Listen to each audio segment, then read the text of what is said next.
The frigid waters of the Snake River churned angrily beneath Hazel Montgomery's feet as she teetered on the edge of the rocky embankment. Her arms wrenched painfully behind her back. She could feel the hot breath of Silas Holloway on her neck, his calloused fingers digging into her wrists like iron manacles as he pushed her closer to the precipice. The spring melt had transformed the once placid river into a raging torrent, a death sentence for anyone unlucky enough to fall in. "You should have minded your own business, Miss Montgomery," Silas snarled, his voice barely audible over the roar of the water. "Nobody crosses the Holloway gang and lives to tell about it." Hazel's heart hammered against her ribs as she desperately tried to find purchase on the slick rocks with her boots. The hem of her blue calico dress was already soaked, the icy water seeping through the fabric and chilling her to the bone. Her honey blonde hair had come loose from its pins, whipping across her face in the April wind. "Please," she gasped, struggling against his grip. "I don't know anything about your business, I swear it," but her pleas fell on deaf ears. Silas and his brother Edgar had caught her witnessing their robbery of the general store in Silver Creek, a small but growing settlement in the Wyoming Territory. The year was 1878, and law was still a tenuous concept in these parts. The Holloway brothers had been terrorizing the region for months, and now Hazel was about to become their latest victim. "Time to feed the fishes, Missy," Edgar cackled, standing a few paces back from the edge. Unlike his brother, Edgar seemed to take perverse pleasure in their grim task. "Go on, Silas, get it done." Hazel closed her eyes, saying a silent prayer as she felt Silas shift his weight behind her, preparing for the final push. In that moment, a voice cut through the chaos deep, commanding and deadly serious. "Touch her and die." The pressure on Hazel's wrists slackened slightly as Silas froze.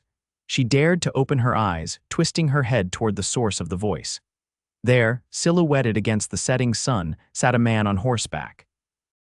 His black Stetson was pulled low over his eyes, but she could make out the hard line of his jaw beneath a few days' worth of stubble. A Winchester rifle was braced against his shoulder, aimed directly at Silas. "This ain't your concern, stranger," Edgar called out, his hand moving toward the pistol at his hip. "I'm making it my concern," the rider replied, his voice level but laced with unmistakable threat. "Let the lady go, now." Hazel felt Silas's grip tighten again. "You're outnumbered, mister."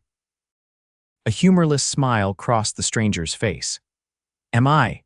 He tilted his head slightly, and for the first time, Hazel noticed a second rider positioned on a ridge above them, his own rifle trained on Edgar. Time seemed to stand still as the tableau held, the only sound the rushing of the river below. Then Edgar made his move, drawing his pistol in one fluid motion. The crack of a rifle shot echoed across the gorge, and Edgar howled in pain as the gun flew from his hand, blood blossoming from his shattered fingers. In the moment of confusion, Silas pushed Hazel aside away from the river, fortunately, and drew his own weapon. But the stranger was faster. His second shot caught Silas in the shoulder, spinning him around. Silas stumbled, his boots slipping on the wet rocks, and with a terrified scream, he plunged into the churning waters below. "Silas!" Edgar cried out, watching helplessly as his brother was swept away by the current. "Your brother made his choice," the stranger said coldly, now training his rifle on Edgar. "You can join him, or you can ride out of here. Either way, your days of terrorizing this territory are over." Edgar looked from the stranger to the rushing river and back again. With a curse, he scrambled to his feet, clutching his bleeding hand. "This ain't over," he spat, backing toward his horse. "For your sake, it better be," the stranger replied, watching as Edgar mounted awkwardly and galloped away.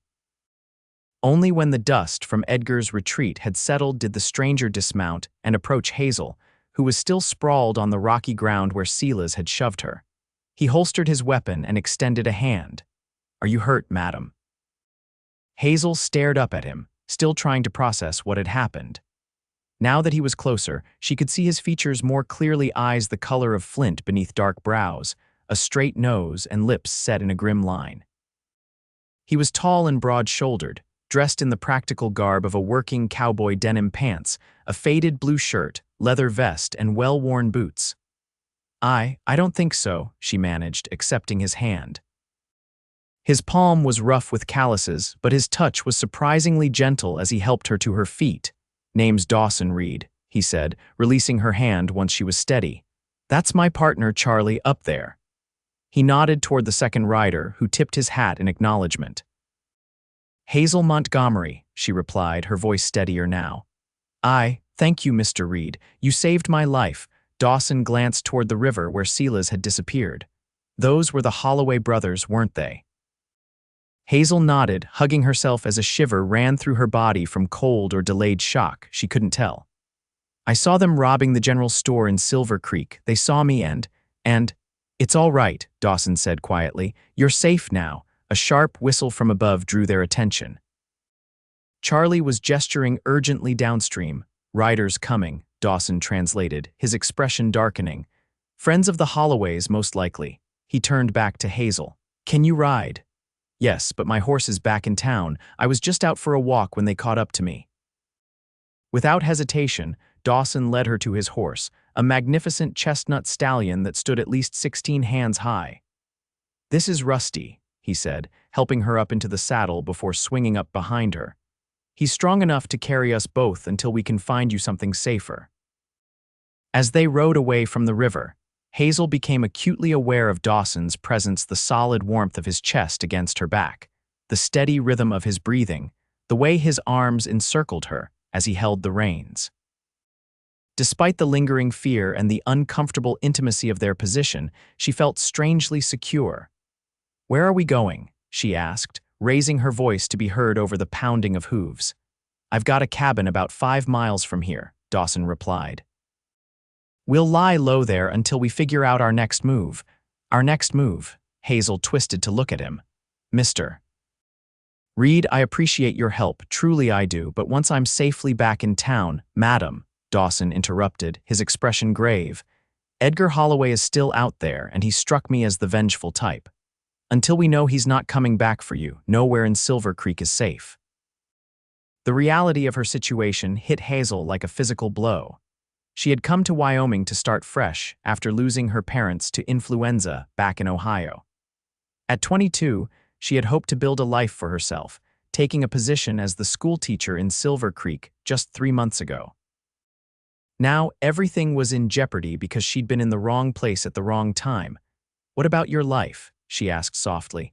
I've dragged you into my troubles. Something like amusement flickered in Dawson's eyes. I've had my share of troubles before, Miss Montgomery. A few more won't make much difference.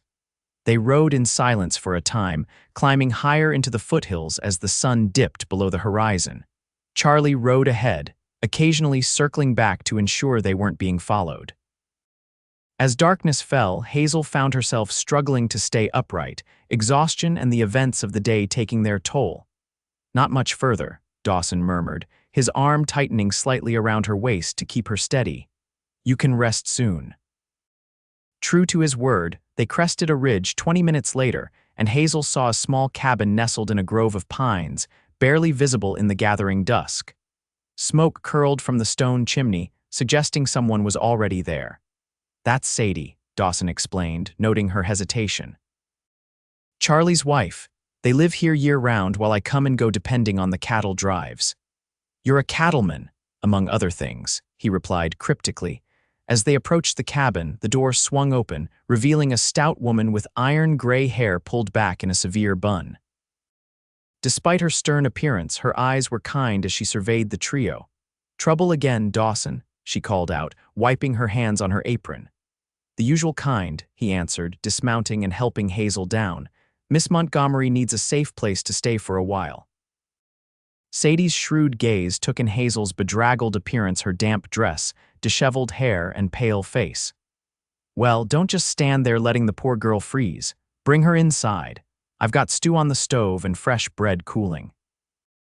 The interior of the cabin was simple but cozy, with a large stone fireplace dominating one wall.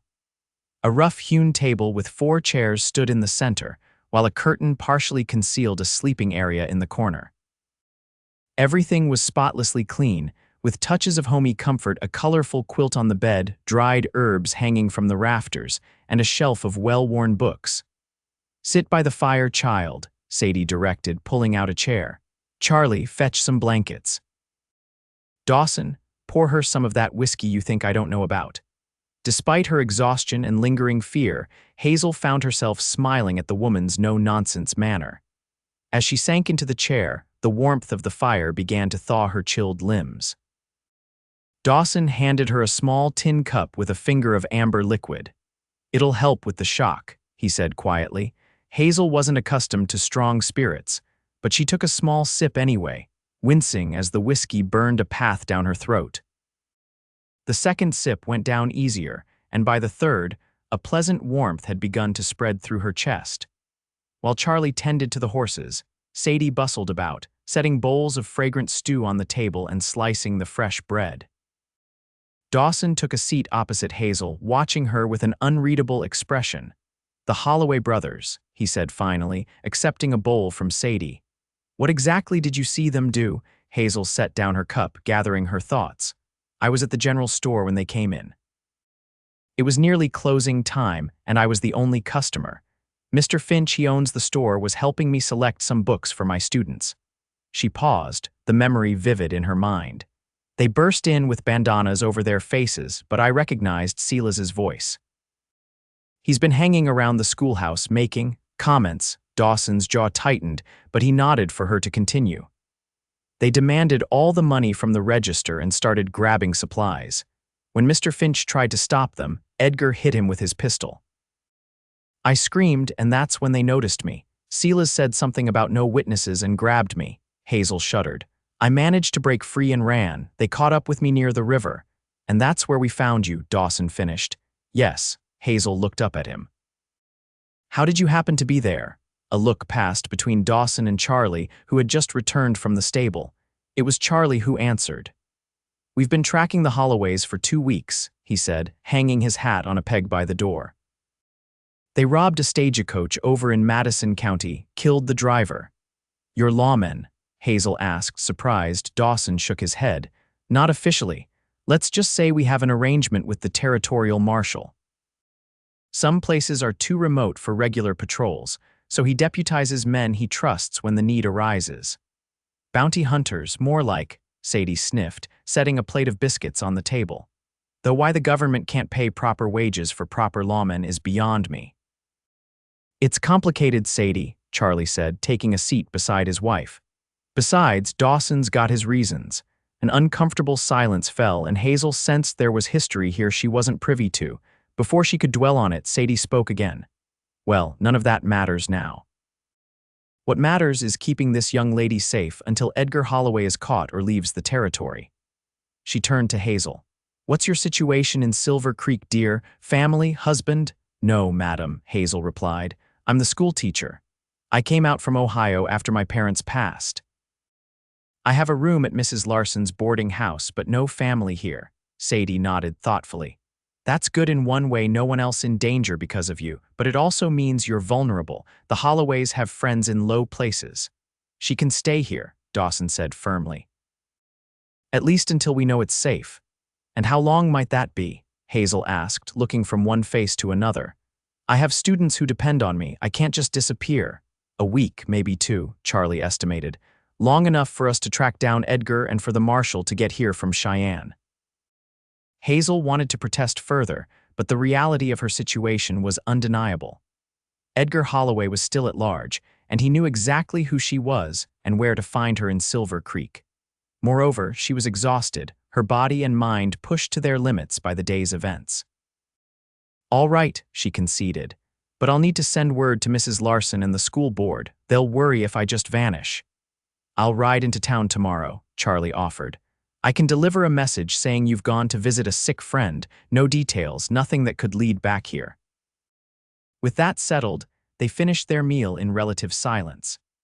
Afterward, Sadie showed Hazel to a small back room Hazel hadn't noticed before, little more than a storage space converted to a crude bedroom, with a narrow cot and a small chest for belongings. It's not much, Sadie apologized, but it's private. The men will sleep in the main room. It's perfect, Hazel assured her, too tired to care about comfort. Thank you for your kindness. Sadie patted her hand. Get some rest, dear. Tomorrow will be soon enough to sort everything out. Left alone, Hazel sat on the edge of the cot, finally allowing the tears she'd been holding back to fall. The reality of her narrow escape, coupled with the uncertainty of her future, overwhelmed her. She wept quietly, not wanting to be heard through the thin walls. A soft knock at the door startled her. Quickly wiping her eyes, she called, "Yes." The door opened slightly, and Dawson stood in the gap, his tall frame filling the doorway. He'd removed his hat and gun belt, and his dark hair fell in waves to his collar. "I brought you this," he said, holding out a folded shirt.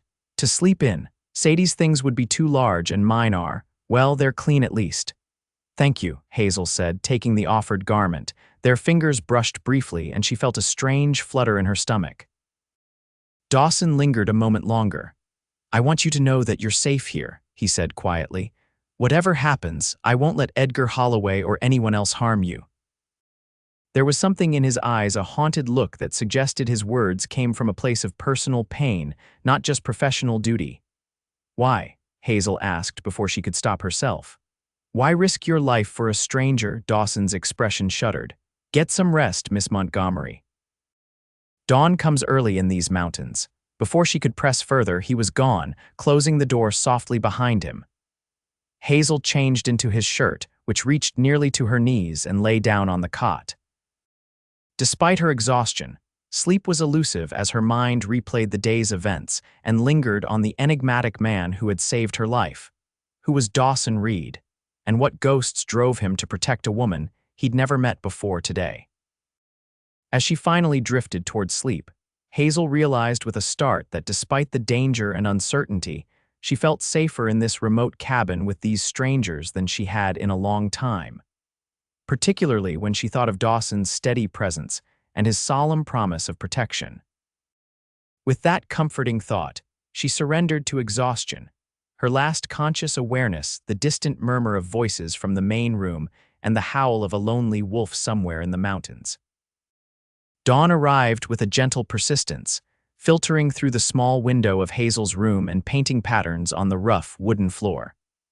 For a moment upon waking, she was disoriented, the unfamiliar surroundings causing a brief spike of panic before the previous day's events came rushing back.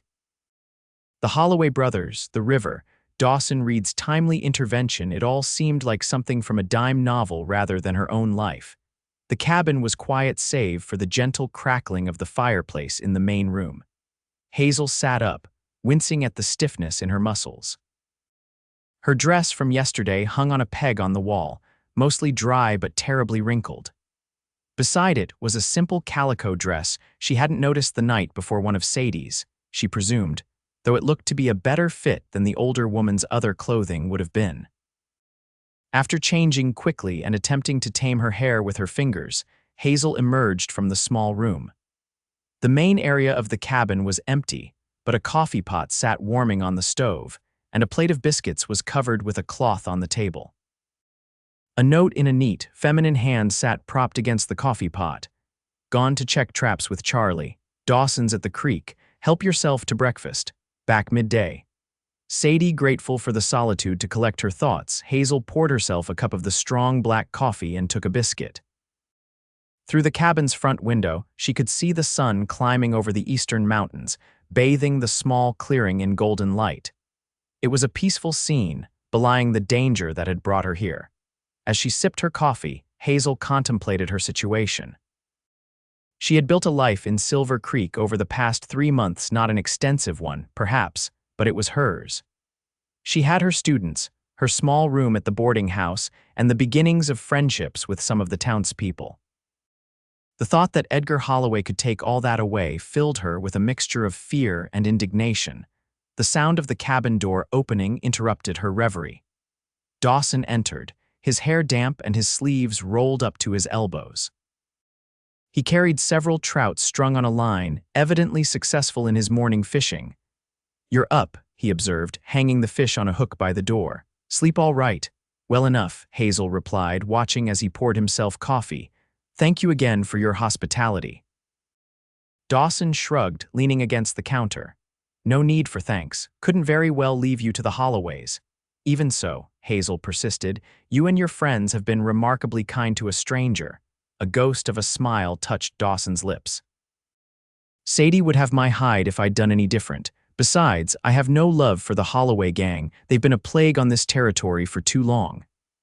Is that why you're tracking them? Because they're outlaws? Dawson's expression clouded slightly. That's part of it. And the other part. He regarded her over the rim of his cup for a long moment before answering. 3 years ago, they robbed a homestead near Laramie, killed everyone there, man, woman, and child. The woman was my sister. Hazel's hand flew to her mouth. I'm so sorry, she whispered, horrified. I didn't know. No reason you should, Dawson replied, his tone matter of fact despite the pain evident in his eyes. But now you understand why I've made it my business to see them brought to justice. And that's why you work with the marshal, Dawson nodded. After Hannah died, I spent a year tracking them on my own. Nearly got myself killed in the process. The marshal convinced me there were better ways to go about it, legal ways. So now I help him when I can, and in return, he keeps me informed about the Holloway's movements. Hazel considered this revelation, seeing Dawson in a new light. His determination to protect her wasn't just professional duty or chivalry, it was personal, fueled by a loss she could only begin to comprehend. What about you? Dawson asked, clearly wanting to change the subject. What brings a young woman from Ohio all the way to the Wyoming territory? Hazel traced the rim of her cup with a finger. After my parents died, there wasn't much keeping me in Ohio. I saw an advertisement for a schoolteacher in Silver Creek and decided a fresh start was in order. That took courage, Dawson observed. The frontier isn't kind to everyone. It seemed less daunting than staying put, surrounded by memories and pity, Hazel admitted. I wanted to build something of my own to make a difference somehow. And have you made a difference? The question caught her off guard with its directness. I'd like to think so, she said after a moment. Some of my students had never held a book before I arrived. Now they're reading, asking questions, imagining futures beyond the boundaries of Silver Creek. Dawson nodded, a flicker of genuine respect in his eyes. That's something worth protecting, then. Their conversation was interrupted by the sound of approaching horses. Dawson moved to the window, his hand instinctively going to his hip where his pistol would normally be holstered. It's Charlie, he said, relaxing slightly. Alone. Moments later, Charlie burst through the door, his expression grim. Edgar's gathered a gang, he announced without preamble. They're in Silver Creek, asking questions about Miss Montgomery and about us. Dawson cursed under his breath. How many? 5 that I saw, including Edgar, mean-looking bunch. Charlie hung his hat and turned to Hazel. I delivered your message to Mrs. Larson. She seemed concerned but accepted the story about your sick friend. I also spoke with the head of the school board, a Mr. Jenkins. Yes, that's right, Hazel confirmed. He said they'd find a temporary replacement until you return, but Dawson, that's not all. Charlie lowered his voice.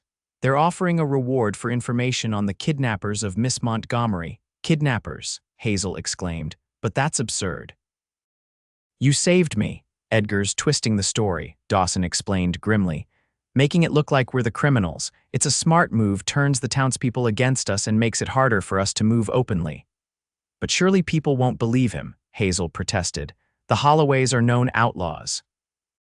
Charlie and Dawson exchanged looks.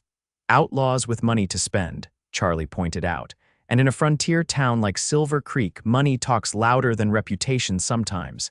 Hazel sank into a chair, the implications sinking in. So what do we do now? We need to get word to Marshal Bennett in Cheyenne, Dawson said, pacing the small room. But with Edgar's men watching the trails, it won't be easy. What about Sadie? Hazel asked suddenly.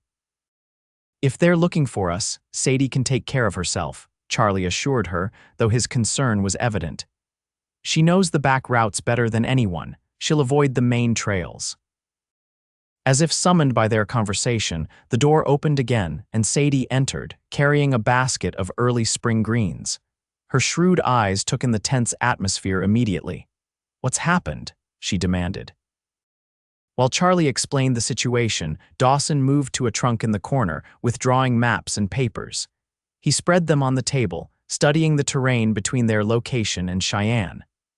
The marshal needs to know what's happening, he said, tracing a route with his finger. With official backing, we can put an end to this once and for all. That's a 4-day ride in good weather, Charlie pointed out, and with Edgar's men watching the trails. I'll go, Dawson decided. I know these mountains better than Edgar's hired guns. I can make it to Cheyenne and back with the marshal in a week, maybe less. And leave us here, Sadie objected. What if they find the cabin? They won't, Dawson assured her. Not if you stay put and keep a low profile. I don't like it, Charlie muttered. Splitting up seems risky. Hazel listened to their debate, feeling increasingly guilty for being the cause of their predicament. These people had risked everything to help her, and now they were in danger because of it. What if I go back? She suggested suddenly. The three turned to stare at her. If I return to Silver Creek and explain what really happened, it would at least cast doubt on Edgar's version of events. Absolutely not, Dawson said flatly. Edgar would have you silenced before you could speak to anyone who matters. Besides, Charlie added more gently, who would believe your word against his? Without evidence, it would be your story against his.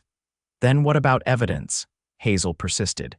Mr. Finch at the general store saw them rob his business, and there must be wanted posters for the Holloways. If we could show people those. It's not that simple, Sadie said, patting Hazel's hand. Edgar's had time to work on the townspeople, maybe even intimidate witnesses like Mr. Finch. Going back now would be walking into a trap. Hazel fell silent, recognizing the truth in their words. As a newcomer to Silver Creek, her standing in the community was still tentative. Against Edgar's money and threats, her testimony would carry little weight. The marshal is our best hope, Dawson concluded. He has the authority to arrest Edgar and disband his gang. Once that's done, you can return to Silver Creek safely. And if the marshal can't come immediately, Hazel asked, or if Edgar leaves the territory before he arrives, then we'll find another way, Dawson promised, his gaze meeting hers with quiet intensity. But I won't let you put yourself in danger again, not while I have breath in my body. The fierce protectiveness in his words caused a warmth to bloom in Hazel's chest. Despite having known him barely a day, she found herself trusting Dawson Reed in a way she trusted few people in her life. When will you leave? She asked softly. At nightfall, Dawson replied. Less chance of being spotted that way. The rest of the day passed in tense preparation. Charlie cleaned and checked their weapons while Sadie packed provisions for Dawson's journey. Hazel, feeling useless, offered to prepare the trout Dawson had caught that morning, grateful for the simple task to occupy her hands and mind. As she worked, she found herself frequently glancing at Dawson, who was studying maps and making notes at the table. There was an economy to his movements, a quiet competence that spoke of a man accustomed to handling difficult situations. Yet there was gentleness too, evident in the way he spoke to Sadie or carefully folded the maps when he was done with them. You're staring, Sadie murmured, appearing beside Hazel at the fireplace where she was cooking the fish. Hazel flushed, turning her attention back to her task. I was just thinking, Sadie hummed knowingly. He's a good man, Dawson, best I've known next to my Charlie. But he carries heavy burdens. He told me about his sister, Hazel said quietly. Sadie nodded sadly. Hannah was a bright spirit. Her death nearly destroyed him. For a while, we thought he might drink himself to death or get himself killed hunting the Holloways. It's only in the last year that he's started to find his way back. And now I've brought the Holloways back into his life, Hazel said, guilt washing over her anew. Child, they never left, Sadie corrected gently. Dawson's been hunting them since Hannah died. The difference is, now he has something more immediate to fight for than vengeance. Before Hazel could ask what she meant, Charlie called Sadie over to help him with something, leaving Hazel to ponder her words. As the day waned and dinner was served, a solemn mood settled over the cabin. Everyone understood the risks of Dawson's journey, though no one spoke of them directly. After the meal, as Dawson prepared his gear for the trip, Hazel found herself drawn outside to the small porch, seeking a moment of solitude beneath the vast Wyoming sky. The air was crisp with the lingering chill of early spring, the stars beginning to emerge in the darkening canopy above. She wasn't alone for long. The creak of the door announced Dawson's presence before he spoke. You should stay inside, he said, though there was no reproach in his tone. It's getting cold. I needed some air, Hazel replied, not turning around, and to see the stars. They're different here than in Ohio, brighter somehow. Dawson moved to stand beside her, his gaze following hers upward. Less smoke from factories, I expect. Nothing between you and heaven out here. They stood in companionable silence for a moment, the distant howl of a coyote the only sound beyond their breathing. I want you to have this, Dawson said finally, holding out a small revolver. It's a Remington Derringer. Small, but it'll stop a man if you need it to. Hazel stared at the weapon, hesitant. I've never fired a gun before. It's simple enough, Dawson explained, demonstrating how to cock and fire it. Keep it with you at all times while I'm gone, just in case. Reluctantly, Hazel accepted the Derringer, surprised by its weight despite its small size. I pray I won't need to use it. As do I, Dawson agreed. But the frontier doesn't always answer our prayers the way we'd like. Hazel slipped the small gun into the pocket of her borrowed dress, feeling both comforted and disturbed by its presence. Promise me you'll be careful, she said, looking up at Dawson. Don't take unnecessary risks on my account. A corner of his mouth lifted in a half-smile. Worrying about me already, Miss Montgomery, Hazel, she corrected softly. After all we've been through, I think you can call me Hazel.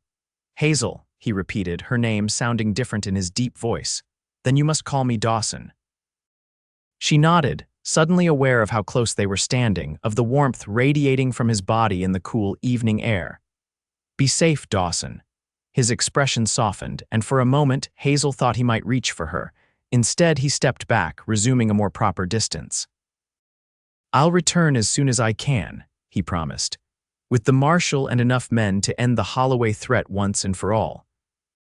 An hour later, Hazel stood with Charlie and Sadie, watching as Dawson disappeared into the darkness, the sound of Rusty's hooves gradually fading until all was silent once more.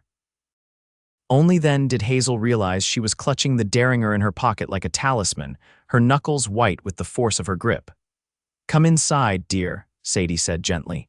No use catching your death out here. He'll be back before you know it. As Hazel followed them back into the cabin, she couldn't shake the feeling that things were about to get much worse before they got better. And she was right. The first 2 days after Dawson's departure passed uneventfully. Hazel tried to make herself useful around the cabin, helping Sadie with chores and learning about the small garden the older woman maintained in a sheltered corner of the clearing. Charlie spent most of his time on patrol, circling the perimeter of their property to ensure no unwelcome visitors approached. On the third day, as Hazel was hanging laundry on a line behind the cabin, she heard the distant sound of horses approaching more than one, by the sound of it. She froze, the damp shirt in her hands forgotten as she strained to listen. Charlie appeared at her side, his expression grim. Get inside, he ordered quietly. Tell Sadie to prepare. Hazel didn't need to ask what they were preparing for. She hurried into the cabin where Sadie was kneading bread dough. Riders coming, Hazel reported breathlessly. Charlie says to prepare. Sadie's hands stilled, flour dusting her forearms. Without a word, she wiped her hands on her apron and moved to a cabinet, withdrawing a shotgun and checking that it was loaded. Take this, she said, handing Hazel a rifle. Get in the back room and stay low. Don't come out unless Charlie or I call for you. But I want to help, Hazel protested, though her hands shook as she took the weapon. You'll help by staying alive, Sadie replied firmly. Now go. Reluctantly, Hazel retreated to the small bedroom, positioning herself by the window where she could see the approach to the cabin without being easily spotted. Her heart pounded painfully in her chest as she waited, the rifle heavy and unfamiliar in her hands. Through the small window, she saw 4 riders emerge from the tree line, their approach deliberate. Even from a distance, she recognized Edgar Holloway's lanky frame at the head of the group. His right hand was bandaged where Charlie's shot had hit him days before. Charlie stood on the porch, his stance casual but his hand resting on his holstered pistol. Sadie remained inside, but Hazel knew she was positioned by a window with her shotgun at the ready. Afternoon, Charlie called out as the riders halted a respectful distance from the cabin. Something I can help you gentlemen with, Edgar nudged his horse forward a few paces. Looking for a woman, he announced, School teacher from Silver Creek, heard she might be in these parts. Haven't seen any school teachers, Charlie replied evenly. Just me and my wife up here. Edgar's laugh was ugly. That's not what my sources say. They say Reed brought a woman here the day my brother had his unfortunate accident. Your sources are mistaken, Charlie said, his hand moving closer to his pistol. Now, I'll ask you to move on. This is private property. I'm not leaving without the woman, Edgar insisted. She's a witness to a crime needed for questioning. By whose authority? Charlie demanded. Last I checked, you weren't wearing a badge, Holloway. One of Edgar's companions shifted impatiently. This is a waste of time, Edgar. Let's just search the place. Edgar held up a hand, his gaze never leaving Charlie. I'm trying to be reasonable here, Harper. No need for anyone to get hurt. His voice hardened. But make no mistake, we will search this cabin with or without your cooperation. Hazel's breath caught in her throat as she watched the standoff unfold. She knew Charlie wouldn't back down, and the thought of him and Sadie being hurt because of her was unbearable. Before she could think better of it, she set down the rifle and moved toward the door. I'm here, she called out, stepping into the main room despite Sadie's furious gesture to stay hidden. I'll go with you, Mr. Holloway, if you'll leave these people in peace. Hazel, no, Sadie hissed, but Hazel had made her decision. She moved to the front door, stepping out onto the porch beside Charlie, whose expression was a mixture of anger and resignation. Miss Montgomery, Edgar drawled, satisfaction evident in his tone. How convenient, and here I thought we might have to get unpleasant. What do you want, Edgar? Hazel asked, trying to keep her voice steady. Justice for my brother, for starters, Edgar replied. Silas's body washed up yesterday, downstream from where your friend Reed threw him in. Your brother fell, Charlie countered, after he tried to kill Miss Montgomery and drew on Dawson. Edgar's face darkened. That's not how I see it, and since I'm the only family Silas had left, my version is the one that matters. He gestured to one of his men. Bring her. The man dismounted and started toward the porch, but Charlie stepped in front of Hazel, his hand now resting openly on his pistol. She's not going anywhere with you, Holloway. Edgar sighed theatrically. I was hoping to avoid bloodshed, but you're not leaving me much choice. He nodded to his men, who spread out slightly, hands hovering near their weapons. The tension was palpable, a single wrong move away from erupting into violence. Hazel looked from Charlie to Edgar and back again, knowing that people were about to die because of her. She couldn't let that happen. Wait, she said urgently. There's no need for this. Mr. Holloway, if it's truly justice you want, then let's seek it through proper channels. Dawson has gone to fetch the territorial marshal. When Reed returns, he'll find his friends dead and you long gone, Edgar interrupted coldly. Unless they step aside now. Charlie didn't move, his stance making it clear he would die before letting them take Hazel. Time seemed to slow as Edgar nodded to his men, a silent command passing between them. Hazel saw one of the riders reach for his gun, and without thinking, she pulled the derringer from her pocket, the one Dawson had given her before leaving. Stop, she shouted, aiming the small pistol at Edgar. Her hand was shaking, but at this distance, even she couldn't miss. I'll shoot, I swear it, Edgar froze, his eyes narrowing as he assessed the threat. You don't have the nerve, schoolteacher. Try me, Hazel challenged, cocking the hammer as Dawson had shown her. I've seen what you and your brother are capable of. I won't let you hurt anyone else. For a long moment, no one moved or spoke. Then, slowly, Edgar raised his hands in a gesture of surrender. All right, Miss Montgomery, you've made your point. His smile was cold, but this isn't over. Reed can't protect you forever. He doesn't have to, came a new voice from the edge of the clearing. That's what the law is for. All heads turned to see Dawson emerging from the trees, and behind him, half a dozen men on horseback, led by a stern-faced man with a silver star pinned to his vest. Marshal Bennett, Hazel presumed. Relief washed over her like a physical force, nearly causing her knees to buckle. Charlie steadied her with a hand on her elbow, murmuring, "Hold steady now, it's not over yet." Edgar's face contorted with rage as he realized he'd been outmaneuvered. "This is a private matter, Marshal," he called out, "between me and the people responsible for my brother's death." "Nothing private about murder and kidnapping charges, Holloway," the marshal replied, his voice carrying across the clearing. Those are territorial matters. Now you and your men drop your weapons. You're under arrest. For a heartbeat, Hazel thought Edgar might comply. Then he made his move, drawing his pistol with lightning speed and firing at the marshal. The shot went wide, and chaos erupted. Hazel found herself pulled roughly back into the cabin by Sadie as gunfire exploded outside. Through the window, she caught glimpses of the battle, Charlie diving for cover behind a water barrel, Dawson returning fire from behind a large pine, the marshal's men spreading out to surround Edgar's gang. The air filled with the acrid smell of gunpowder and the deafening report of pistols and rifles. It was over almost as quickly as it had begun. When the smoke cleared, 2 of Edgar's men lay motionless on the ground. Another was clutching his leg, blood seeping between his fingers. Edgar himself was on his knees, his gun arm hanging useless at his side, Marshal Bennett standing over him with a pistol aimed at his head.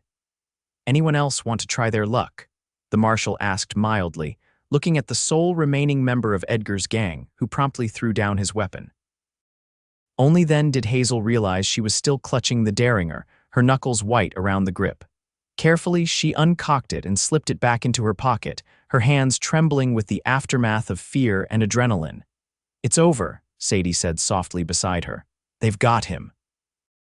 Hazel watched as the marshal's deputies bound the prisoner's hands and tended to the wounded. Dawson was speaking with the marshal, gesturing occasionally toward the cabin. After a moment, he broke away and strode toward them, his expression a mixture of relief and lingering anger. When he reached the porch, his eyes sought Hazel's immediately. "Are you hurt?" he demanded, scanning her for injuries. "No," she assured him. "We're all fine. You came back just in time." Some of the tension left his shoulders, though his jaw remained tight. "I shouldn't have left you. If I'd been a few minutes later." "But you weren't," Hazel said firmly. "And now it's finished, isn't it? Edgar will stand trial," Dawson nodded. "The marshal has enough evidence to hang him 10 times over. Between the stagecoach robbery, your testimony about the general store, and now this." He gestured to the aftermath of the gunfight. "He'll never see the outside of a prison again if he even makes it that far." The marshal approached, removing his hat as he reached the porch. "Miss Montgomery, I'm Marshal James Bennett. I understand you've had quite an ordeal." "Yes, sir," Hazel replied. "But thanks to Mr. Reed and his friends, I survived it." The marshal nodded, his weathered face solemn. "I'll need your official statement for the record, but it can wait until we get back to civilization. We'll escort you to Silver Creek tomorrow if you feel up to traveling." "Yes, I'd like that," Hazel said, suddenly eager to return to her students and her interrupted life. "Thank you, Marshal." As Bennett walked away to oversee his deputies, Dawson lingered on the porch. "You'll be safe now," he said quietly. "Once the townspeople hear the truth about the Holloways, they'll understand what happened." Hazel studied his face, noting the shadows under his eyes and the day's worth of stubble on his jaw. He had ridden hard to reach Cheyenne and back, risking everything to ensure her safety. "What about you?" she asked. "What will you do now?" Something flickered in his eyes, uncertainty perhaps, or a question he wasn't ready to ask. "There's always work for a man who can handle himself in the territories," he said vaguely. "Cattle drives, scouting, the occasional job for the marshal. Will you stay in the area?" Hazel pressed, surprised by how much she wanted to know the answer. Dawson hesitated, then said, "For a while at least. I've got unfinished business." Before she could ask what he meant, Sadie called them inside for coffee, and the moment passed. The rest of the day was consumed with practicality statements given to the marshal, preparations for the journey to Silver Creek, a simple but hearty dinner shared by all. That night, as Hazel lay in the small back room for what would likely be the last time, her thoughts turned to the future. She would return to her teaching, to the life she had begun to build before the Holloways had intervened. But something had changed in her, a shift she couldn't quite articulate, but felt nonetheless. The woman returning to Silver Creek was not the same one who had left it just days ago. And then there was Dawson Reed, a man who had saved her life, protected her at great personal risk, and awakened feelings in her she hadn't experienced before. Tomorrow they would part ways, perhaps forever. The thought left an unexpected ache in her chest. Sleep eluded her for hours as she wrestled with these thoughts. When she finally drifted off, her dreams were filled with rushing rivers, gunshots, and a pair of steady gray eyes that seemed to see straight through to her soul. The journey to Silver Creek the next day was uneventful, if somewhat somber. The marshal and his deputies led the way, with Edgar and his surviving men bound and riding under close guard. Dawson rode beside Hazel, while Charlie and Sadie had elected to remain at their cabin, promising to visit town in a few days once things had settled. As they approached the outskirts of Silver Creek, Hazel felt a strange mixture of emotions: relief at returning to familiar surroundings, apprehension about how she would be received, and an increasing sense of loss at the thought of parting from Dawson. The town's reaction to their arrival was immediate and dramatic. People emerged from shops and homes, staring in amazement at the procession. Word spread quickly, and by the time they reached the main street, a crowd had gathered. Marshal Bennett took charge, addressing the townspeople directly. "Good people of Silver Creek," he called out, his authoritative voice silencing the murmurs. "I'm Territorial Marshal James Bennett. I'm here to set the record straight about some matters that have been misrepresented to you." He proceeded to explain the truth about the Holloway gang, their crimes throughout the territory, and the events leading to Silas's death and Edgar's capture. When he mentioned Hazel's narrow escape and Dawson's intervention, many in the crowd turned to stare at her with new understanding. "Miss Montgomery was the victim here," the marshal concluded, "not the perpetrator of any crime. Mr. Reed and his associates acted honorably in protecting her from known murderers. I trust this clears up any misunderstandings."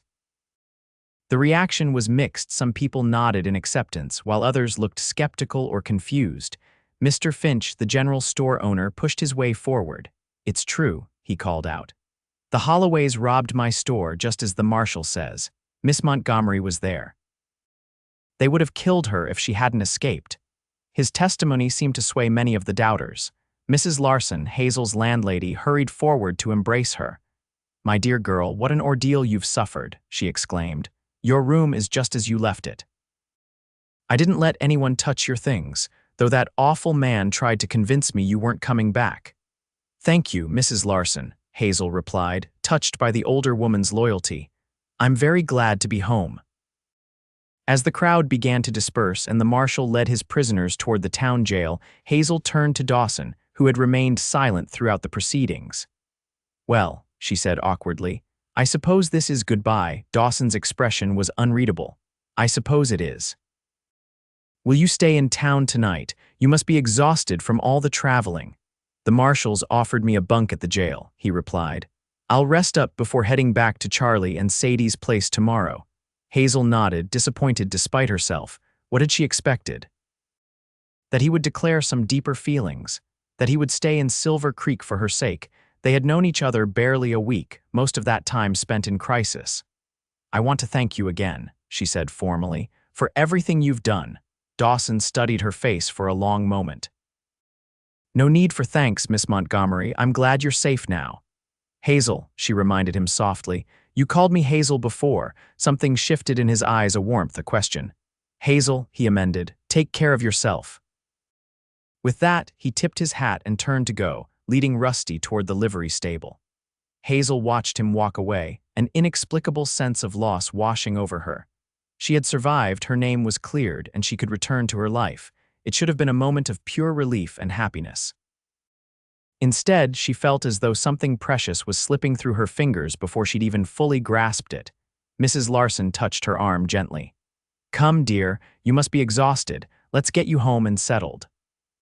With a last glance at Dawson's retreating figure, Hazel allowed herself to be led away, wondering why returning to her old life suddenly felt like the harder path.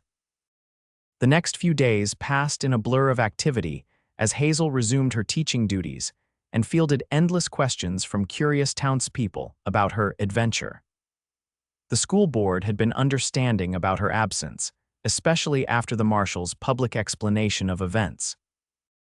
Her students were delighted to have her back, though they seemed disappointed that her tale didn't include more dramatic details. "Did you shoot anyone, Miss Montgomery?" young Tommy Jenkins asked during her first day back, his eyes wide with excitement. Certainly not, Hazel replied firmly, though she remembered the weight of the derringer in her hand as she'd confronted Edgar. And violence is never something to aspire to, Tommy. She had expected Dawson to leave town immediately, but to her surprise, he remained in Silver Creek. She caught glimpses of him occasionally conferring with the marshal outside the jail, having a drink at the saloon, buying supplies at the general store. Each time their paths crossed, he tipped his hat politely, but made no attempt at conversation beyond the most basic pleasantries. His continued presence both puzzled and intrigued her. What business kept him in Silver Creek? And why did he maintain such a careful distance from her? A week after their return, Hazel was grading papers in her room at the boarding house when a knock at her door interrupted her concentration. She opened it to find Mrs. Larson, a knowing smile on her face. "You have a visitor downstairs, dear," she announced. "A rather handsome one, I might add." Hazel's heart quickened. "Mr. Reed," Mrs. Larson nodded, her smile widening. "He's waiting in the parlor. And he's wearing his Sunday best, unless I miss my guess." Hastily checking her appearance in the small mirror on her dresser, Hazel smoothed her hair and straightened her collar before following Mrs. Larson downstairs. In the parlor, Dawson stood awkwardly, hat in hand, dressed in a clean shirt and vest that did indeed look like his Sunday best. "Mr. Reed," Hazel greeted him, suddenly shy. "This is a surprise." "Miss Montgomery," he replied, equally formal. "I hope I'm not disturbing you." "Not at all." "Please sit down." Mrs. Larson hovered in the doorway. "I'll bring some tea," she offered, though her reluctance to leave was evident. "Thank you, Mrs. Larson," Hazel said pointedly, waiting until the older woman had departed before turning back to Dawson. "I thought you would have left town by now." He sat on the edge of the settee, still holding his hat. "I had some business to conclude with the marshal, the Holloway case primarily." "I see," Hazel said, though she didn't entirely. "And is your business concluded now?" Dawson hesitated, turning his hat in his hands. "Partly, there's one matter still, unresolved." Something in his tone made Hazel's pulse quicken again. "Oh," he met her gaze directly, and she was struck again by the intensity of his gray eyes. "I wanted to speak with you before I left." "About what happened at the river and after." "What about it? When I saw you there, about to be pushed in." He paused, struggling visibly with his words. "I didn't think, I just reacted, but later at the cabin, getting to know you." Hazel held her breath, hardly daring to hope he was saying what she thought he might be. "I've been alone a long time," Dawson continued. "After Hannah died, I didn't think I had room for anything but vengeance in my life. But these past days, being in town, seeing you with your students, hearing people talk about you, I realized something." "What?" Hazel whispered. "That there might be more to life than hunting outlaws and drifting from place to place, that maybe it's time to put down roots somewhere." His eyes held her steadily. "With someone." Hazel's heart was pounding so loudly she was certain he must hear it. "Dawson," she began, but he raised a hand to stop her. "I know it's sudden," he said quickly. "We barely know each other, and I don't have much to offer a woman like you. But I thought, perhaps if you were willing, we might get to know each other better. Properly, I mean, without outlaws and danger complicating matters." A smile spread across Hazel's face, warmth blooming in her chest. "I think I'd like that very much," she said softly. Relief and something like joy transformed Dawson's features. "You would?" "Yes," Hazel confirmed, her smile widening. "In fact, I was hoping you might say something of the sort before you left town." Dawson set his hat aside and leaned forward, his expression earnest. "I've taken a job with the marshal," he explained. "Not as a bounty hunter this time, but as a deputy here in Silver Creek. The town's growing, and with the railroad coming through next year, they need more law enforcement. You're staying in Silver Creek?" Hazel asked, delighted by this unexpected development. "If that's all right with the schoolteacher," he replied, a hint of a smile playing at the corners of his mouth. "I think the schoolteacher would be very pleased to have you stay," Hazel said, her cheeks warming. At that moment, Mrs. Larson returned with the tea tray, her timing suspiciously convenient. She set it down with a knowing smile and reluctantly withdrew again, though Hazel noticed she left the parlor door conspicuously ajar. Over tea, They talked more freely than they ever had before about their pasts, their hopes for the future, their interests and dreams. Dawson spoke of his life before Hannah's death, of growing up on a small ranch in Colorado, of his brief stint as a cavalryman during the later years of the Civil War. Hazel told him about her childhood in Ohio, her parents, and her decision to come west after their deaths. As the afternoon waned and shadows lengthened across the parlor floor, Dawson reluctantly rose to leave. "I should go," he said. "I'm sure you have lessons to prepare for tomorrow." Hazel walked him to the door, acutely aware of Mrs. Larson's not-so-subtle presence in the adjoining dining room. On the porch they paused, suddenly awkward again now that their conversation was at an end. "Would you care to join me for dinner tomorrow evening?" Dawson asked. "The hotel dining room is supposed to be quite good." "I'd be delighted," Hazel replied, happiness bubbling up inside her. Dawson hesitated, then reached for her hand, his calloused fingers gentle around hers. "Until tomorrow, then," he said, raising her hand to his lips in a gesture that made her breath catch. "Until tomorrow," she echoed, her hand tingling where his lips had touched it. As she watched him walk away, Hazel felt a sense of possibility unfurling within her, a future she hadn't dared to imagine when she'd first come to Silver Creek.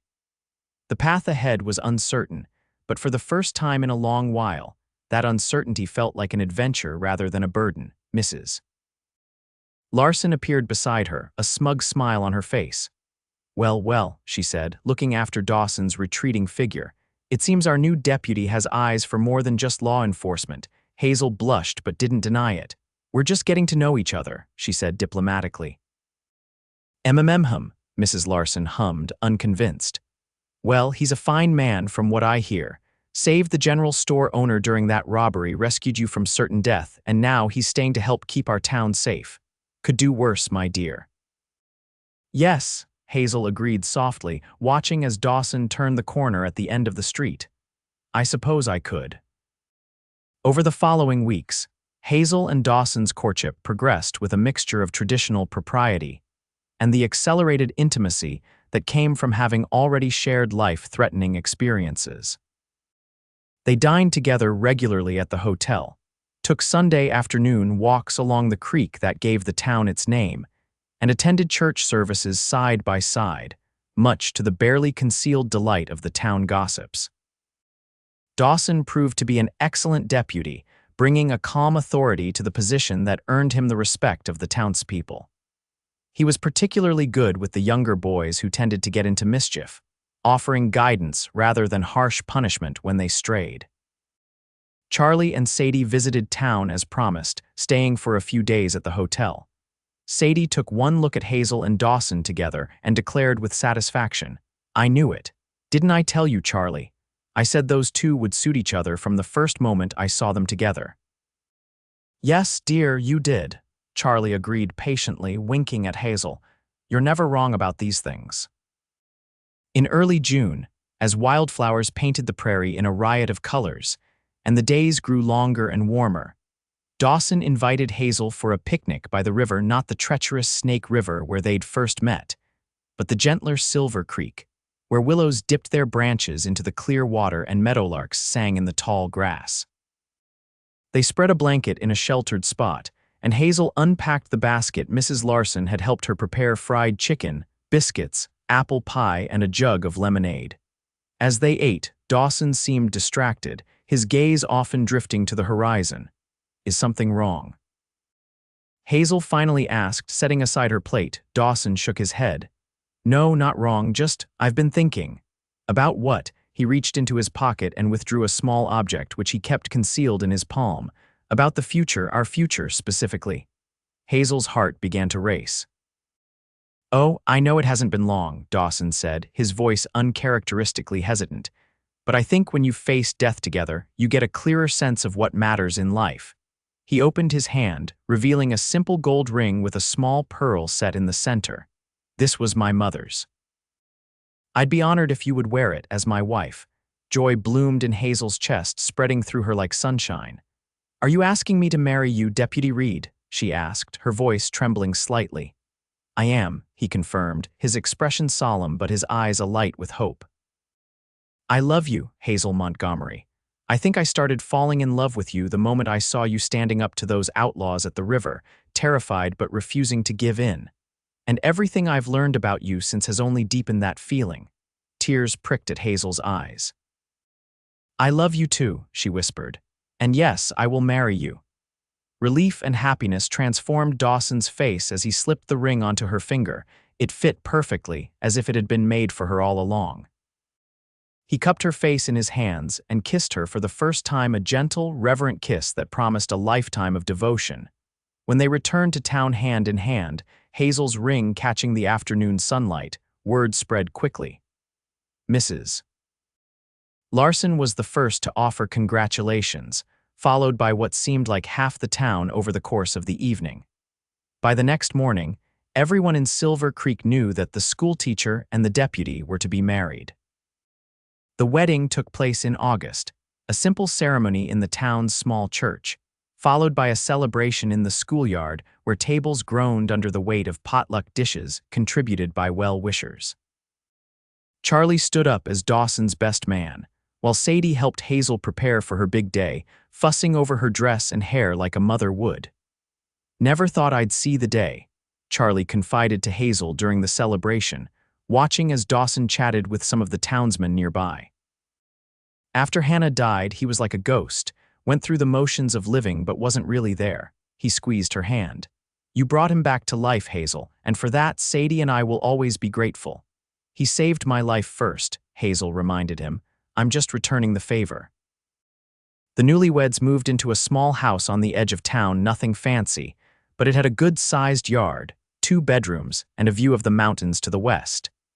Hazel continued teaching, while Dawson's reputation as a fair and capable lawman grew throughout the territory. As autumn painted the landscape in shades of gold and crimson, Hazel received news that filled her with both joy and trepidation. She was expecting a child. When she told Dawson that evening, his reaction was everything she could have hoped for: a baby. He repeated, stunned joy spreading across his face. We're going to have a baby, Hazel nodded, tears of happiness welling in her eyes. In the spring. April, Dr. Fletcher thinks. Dawson gathered her in his arms, holding her as if she were made of porcelain. I never thought I'd have a family again, he whispered against her hair. After losing Hannah and her children, I thought that part of life was closed to me forever. Well, it seems life had other plans, Hazel replied, looking up at him with a smile. Are you happy? Happy doesn't begin to cover it, Dawson assured her, kissing her tenderly. I'm the luckiest man in the Wyoming Territory. Word of Edgar Holloway's trial and subsequent hanging reached them that winter justice finally served for Hannah and all his other victims.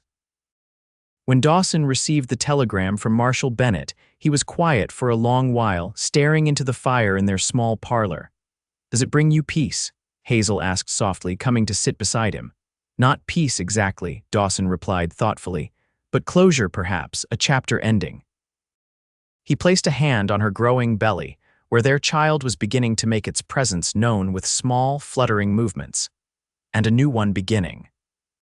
In April of 1879, exactly 1 year after their first fateful meeting at the Snake River, Hazel gave birth to a daughter they named Hannah Rose Reed Hannah in memory of Dawson's sister, and Rose for the wildflowers that had been blooming when Dawson proposed. As Hazel watched Dawson cradle their daughter, his tough exterior completely melted by the tiny bundle in his arms, she marveled at the twists and turns of fate that had brought them to this moment. From a terrifying encounter at her riverside to building a life together in Silver Creek, it was more than she could have imagined when she'd first come west seeking a fresh start. What are you thinking? Dawson asked, noticing her contemplative expression. I'm thinking about the river, Hazel replied honestly. About how close I came to death that day and how you appeared like something out of a dime novel to save me. A smile touched Dawson's lips. I remember every word I said, touch her and die, not very poetic, I'm afraid. It was perfect, Hazel assured him, reaching out to stroke their daughter's downy head. And look where it led us.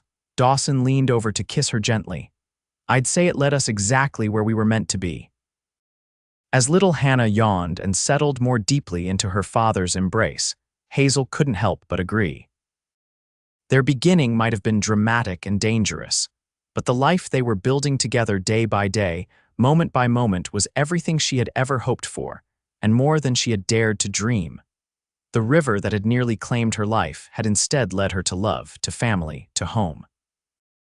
And for that, she would be forever grateful. In the years that followed, Silver Creek grew from a small settlement into a proper town, largely due to the arrival of the railroad in 1880. Dawson eventually became sheriff, while Hazel continued teaching until the birth of their second child, a son they named James Charles, in 1881. Hannah Rose grew into a spirited girl with her father's gray eyes and her mother's honey blonde hair, while young James inherited Dawson's height and steady nature. The Reed home, once a simple two-bedroom house, expanded as their family grew, with Dawson adding rooms himself with help from Charlie and other friends. Charlie and Sadie remained like family, eventually moving into town when maintaining their remote cabin became too difficult as they aged. They were honorary grandparents to the Reed children, spoiling them with treats and stories of the old days when the territory was wild and untamed.